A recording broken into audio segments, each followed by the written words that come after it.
Swedish পরিবেশকর্মী Greta Thunberg এবং Irish অভিনেতা Liam Cunningham সহ বেশ কয়েকজন বিশিষ্ট ব্যক্তি গাজায় ইসরায়েলের অবরোধকে চ্যালেঞ্জ জানাতে ফ্রিডম ফ্লটিলা কোয়ালিশনের উদ্যোগে মাদলিন জাহাজে করে যাত্রা করবেন।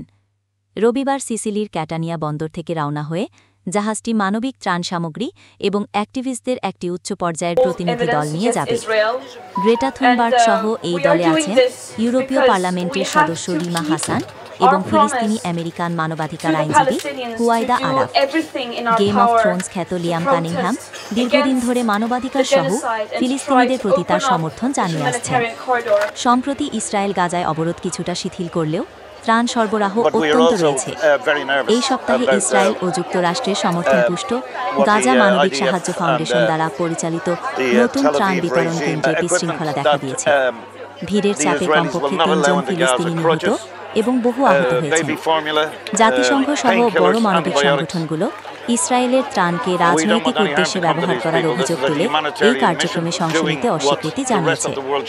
বিশ্ব স্বাস্থ্য সংস্থা সতর্ক করেছে যে গাজার ১/৪ মানুষ এখন চরম ক্ষুধা, অপুষ্টি এবং